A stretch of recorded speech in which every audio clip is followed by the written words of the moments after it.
Hi, everybody, and welcome back to yet another cracking edition of the Map Round Show. This is the Secrets of Fail series, where we're talking to successful CEOs and entrepreneurs all about their epic business blunders. And with us in the hot seat today is none other than the legend, Sonya Hopson, the CEO of an amazing company called Higher Strategies. Sonya, welcome to the show.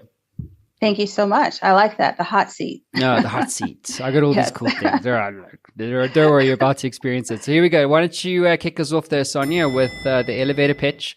What are you guys up to there at Higher Strategies? All right. Well, we are a placement agency in Raleigh, North Carolina.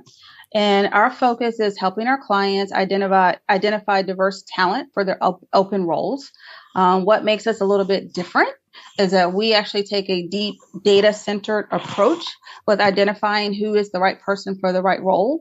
And we look from everything to the natural strengths and abilities to the skills and aptitude that's needed for the role. So we don't necessarily just take a resume and match it to a role. We take a deeper dive to fully understand who's the right person for the right role in the specific company, and making sure that there's a culture and a core value alignment as well. Mm-hmm. What is this client fit test? Oh, so that's awesome. I'm very excited about the client fit test. So as we rebranded and transitioned our service offerings, we realized that we're not going to be for every company, right? So we wanted to make sure to make it easier for our clients to see if there's synergy between their company and ours. We develop a client fit test. And by asking certain questions and prioritizing what's important to our client partners, we will have a better sense of the alignment between our core values and the companies that are looking to partner with us. So it's really a way for companies to see if we're a good fit for them, but also at the same time, making sure that we're developing intentional partnerships that are also a good fit for us. Beautiful, beautiful. Well, I love the new website. Congrats on the rebrand. Thank you. Awesome. Thank you. So let's get on to the meat and the potatoes of this particular episode. Sonya, what is your story of fail for our audience around the world today? Wow. So I have a couple, but I feel like they correlate to each other. So I'll make them quick because I know that we don't have all the time in the world, but I do think there's a connection. So fail number one, I believe, is because I'm a person that really likes to make impact by helping others. One of the fails for me is making emotional hires for my team internally. Now, when we are hiring for our clients, it's always making sure that we do that deep dive analysis of, is this person really the right fit? When it comes to hiring internally for our team, it's been, hey, I really like this person. I really think they have the potential. I'm sure I can groom and develop them here or there, and making more emotional hires based and not really looking at the role itself and looking at the skills that are needed. What we do for our clients, I have not taken our own processes and advice for the internal hires because I really like to make an impact, and I can see myself being the person that could help coach and develop, which is okay, but just having a more strategic approach to that, I think would have been a better option. Another one is not putting myself in rooms or opportunities because I've struggled or I've had some challenges with imposter syndrome. So having that little voice in the back of my head tell me that maybe this opportunity is too big for you, or maybe you're not ready for this opportunity. So, not even putting myself in the room to have the opportunity in the first place. I think it's been a challenge. Also, taking on too many seats and responsibilities and trying to be the everything person. I have done that and struggled with that for 10 years. We've been in business for 10 years and I've struggled for 10 years. And I know what decisions to make. And I know that there are additional hires that need to be made for specific roles, but feeling like I can take on more than I really can handle has been something that I've been working through for a long time. And then probably, and out of that is probably the biggest fail. Having to sit in too many seats and wear too many hats and too many responsibilities caused a burnout. And a year and a half ago, during this burnout, I came to work and I realized I was just disengaged. I was no longer interested in the business. My passion had declined. It was showing up in how I coached and developed the team. And I'm sure that they were aware that I was disengaged, and that just wasn't a good example to set as the leader of the organization to be disengaged. So with that in mind, the only option that I felt at that moment for me was to remove myself from the business for 30 days. And I made this decision And it was a riskful decision because I wanted to just walk away and really come back with more clarity as to why I was disengaged. So I left the office for a month.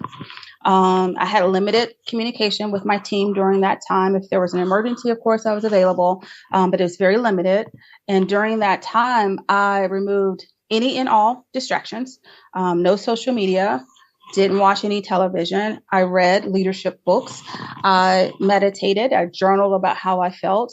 And I would say 2 weeks in, that's when the clarity was started to present itself. And the clarity was that the business no longer aligned with who I was as a person. And it was two different trajectories that was going on. The business was taking one path, and then me personally was taking a different path. And probably about the 3.5 week, when it was almost time for me to go back to the office, I said, okay, so what is the solution? And for some reason, I'm not sure why I didn't have this awareness before, but the solution was to change the business, transform the business, and then make it so that there was more alignment between the business and myself personally, because I realized I wasn't disengaged because I didn't like the work that we did. I was disengaged because what got me really excited and passionate was making an impact. And when I can make an impact and I can advocate for others that don't have a voice, or advocate for underrepresented groups, that's where my true passion aligns. And I felt that being in construction and making the changes and the strides that we had made with the Hispanic population and increasing the pay rates and salaries to where they were fair and equitable, that was a big change that we were able to make within the first several years of Higher Strategies being founded. And now that that problem had been solved, and there was equity in pay within that community and within that construction demographic, I realized, okay, who else? Who else can we advocate for? Who else needs a voice? What about minorities and women in leadership? What about individuals that are struggling to find career opportunities for whatever reason, whether it be disabilities or maybe having a criminal history or past? It doesn't mean that you don't still need employment. You still need somebody to advocate for you. So now the company has now morphed into something that I'm even more on fire for than the first time. And that is the ability to really advocate and utilize our platform and our resources to be a voice to those who don't have a voice.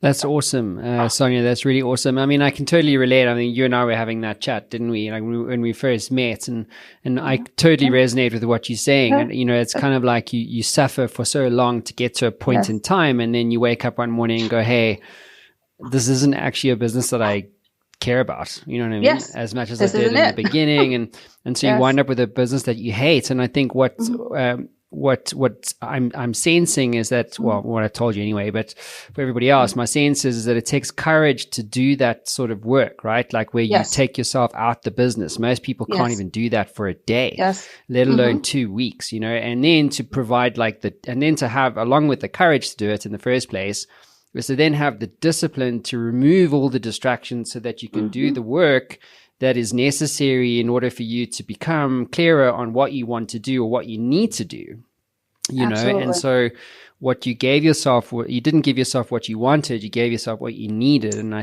think that's a really powerful idea. So what did that whole experience teach you? Like, I mean, obviously now this, by the way, this has now led to the rebranding of the company and, there's a renewed passion and energy for all this stuff. So what did this process teach you? So many things. First, it taught me that those practices that I implemented in the 30 days were things that I always said I never had time for. I don't have time to meditate. I have to do this other thing. I don't have time to exercise. I need to, I have a work obligation. I don't have time to eat healthy because I'm rushing in between meetings. I don't have time to read because, by the time I come home, I just want to go straight to bed. So what it taught me is there is a way to implement those same practices that I did within those 30 days on smaller scale daily. So now I meditate daily for at least 20 minutes. It doesn't necessarily have to be anything longer than that. 15, 20 minutes. I try to get in twice a day, but I commit to at least once. I'm reading on a regular basis, even if it's 10, 15 minutes the night before bed, I'm getting that in. And then putting the exercise and the eating healthy in there into my daily practices was one thing that I did so that I don't reach the physical burnout from neglecting my mental wellness and my physical wellness. So that's one thing. Also, really changing the core values of the company was a big one, because we were attracting great employees. That wasn't the issue. The employees that we were attracting didn't necessarily align with the vision of the company, because we didn't really sort that out in the core values. When I first decided what our core values would be, it was me looking at other companies to see what they were saying. Well, safety, check. Okay. Excellence, check. Integrity, check. So I was just picking what I thought would be accepted when you looked at our website, but I wasn't really centering those core values on who we needed to be as an organization. So that was another component. And then two, really just realizing that maybe I didn't necessarily make any mistakes per se, because I feel like mistakes are learning lessons, and I needed to experience everything that had happened up until the 30-day break for me to come out of it with a greater sense of clarity. And maybe I would not have had that experience had I not had the mistakes. So sometimes mistakes are really lessons to teach you a different perspective. So Sonya, hindsight's obviously 2020. If I gave you the keys to the Map Round Show time machine, and you could go back to that time when you were a bit disillusioned or becoming disenchanted with what you had built and so forth, what would you do differently now, and why, knowing what you now know looking back? Have a clearer vision. I would have a clearer vision of what I wanted the company to be, because I think once you have a clear vision, everything else folds out of that. And I would have absolutely hired for those integral roles that I can play in, because I've played in them before, but also realizing that they drain my energy. So knowing that those roles are roles that I can definitely take on, realizing that it should be someone else in all of the roles that I feel drain my energy, and my talent should be used where I can be of the most value for the company, and also where my passion aligns. So that's another component. It's not always feeling like everything needs to be done by me, but trusting the team to be able to handle things prospectively. Sonya, what is your advice to CEOs and entrepreneurs out there in terms of, the importance of failure or failing in business success? One, I would say is self-awareness. I think it's important. As leaders, it can be intimidating for your team to communicate to you what you should be doing better or what you should be doing differently. Even if you encourage a culture of healthy conflict, which we do, by the way, we encourage that from the team, to disagree in a way that's respectful, because that's where the growth happens.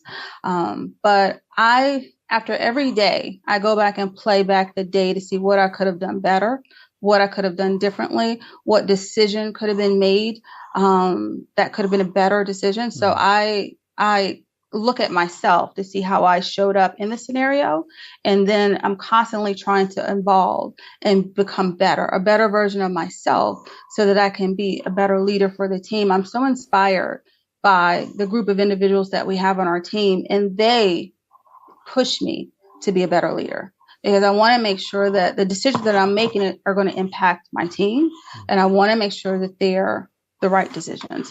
So I would say, for one, being very self-aware of how you show up, because in every situation, no matter whether it goes good or it doesn't go the way that you expect it, there's a role that you contribute to that. And we need to just stop for a second and see, what was our role? How do we contribute? If it's good, how can we replicate that? If it wasn't favorable, okay, what can we not do moving forward? What can we change in the process? So I think self-awareness is huge as a leader for any organization.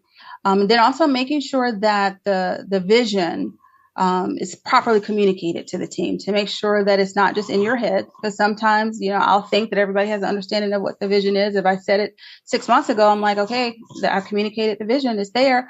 But making sure that you continue to be consistently communicating what the vision is. Where are we going? How are we going to get there? What is the individual role?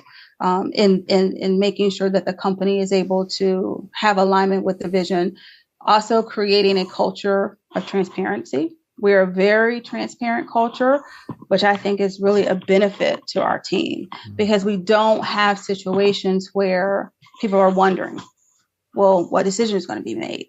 What's going to happen if our numbers are declining? What's going to happen? I mean, we're constantly communicating and being transparent as we can be about any potential changes to the company, changes to the team, changes to policy. We communicate them in several different ways just to make sure that the team is aware. And then lastly, I would probably say just be willing to evolve as the company evolves. Be willing to individually evolve. I've changed quite a bit from the CEO I was 10 years ago to now. So just being willing to continue to grow and develop and evolve and evolve with the company and evolve personally. Mm-hmm.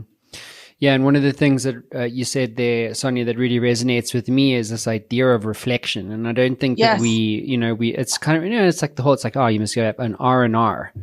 It's like rest and recuperation. And I think the recuperation bit's kind of like, okay, but the better R would be rest and reflection. You know what I'm saying? Because you're going to recuperate anyway if you're resting. But if you reflect, that's when you grow, right? To your point. Yes. And I think, again, you're very disciplined, way more disciplined than me.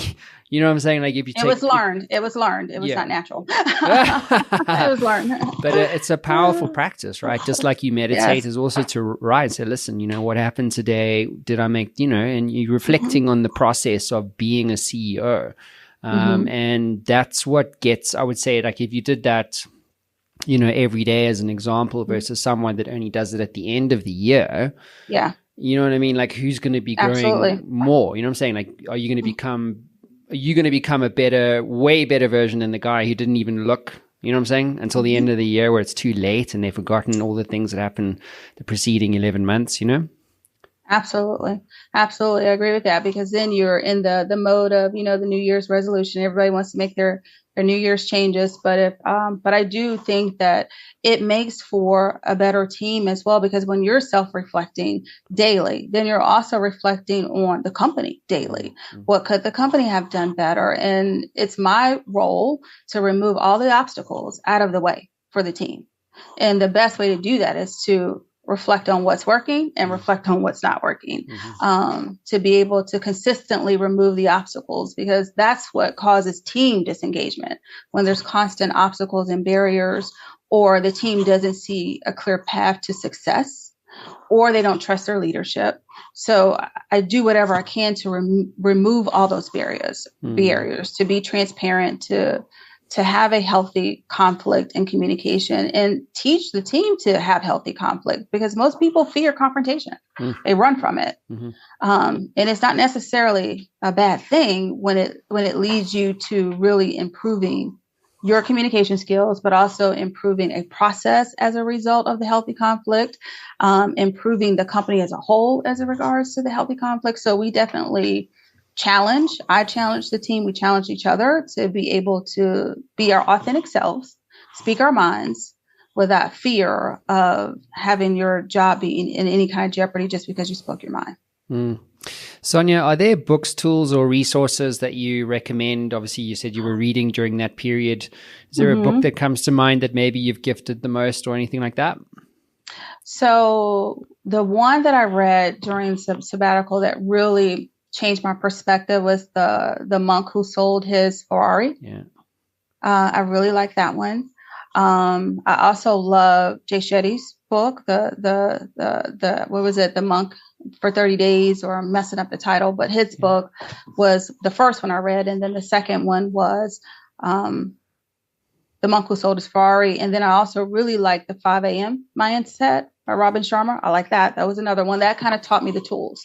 Waking up early and putting 20 minutes towards meditation, 20 minutes towards journaling, 20 minutes towards exercise, and just really getting up an hour earlier and putting that discipline in place. So that book kind of got me thinking towards how do I integrate this into my everyday activity so I don't need 30 days. Because like you said, most people can't take 30 days. I wasn't sure that I could take 30 days. It was a risk. Yeah. It was a risk. Yeah, unless it's forced. Unless it's forced, yes. and then you just go and do that shit, Right. You're like, I'm out. Yeah. I had a great guy called Matt Sorry, on the show. He's a CEO of a great company. It was like literally a couple of episodes ago. And he had like a health scare, and he was forced to leave his company for like 6 months. It was heavy. Super like weird thing, you know, healthy guy, lacrosse, and then suddenly he had this massive issue. So he had to like leave his business for this period of time, and the team just took it, like ran with it. Wow. You know what I mean? But if he hadn't had that forced break, he wouldn't have, you know what I'm saying? Like he wouldn't have been able to trust, or he wouldn't have been able to give himself permission to basically do what he needs to do now. It's Absolutely. weird. It's a funny thing, you know. But Sonya, but I will tell you to that point though. Yeah. Everything that has been a challenge in my business that I saw as a really bad thing has always turned out to work in my favor. So you don't see it in the mix, but even with that story that you just shared with me, I'm sure there's so much value that was gained when he came back to the office and can see the success of the team and to change his perspective and his lens at that moment. But it's every bad thing or negative thing that I thought has been negative. I don't even really sweat as much now because it's always turned out to work in my favor later on. A lot of people will agree with you on that, including me. For sure. Well, look, Sonya, you're a cool cat, man. Courageous woman doing great things. And I can only imagine where you guys are going to go now, you know, given everything you've just shared too. So, wishing you and the team all the very best. Thank you for being in the hot seat. And we'll see you all again soon. Thank you so much. Cheers, I everyone. appreciate you.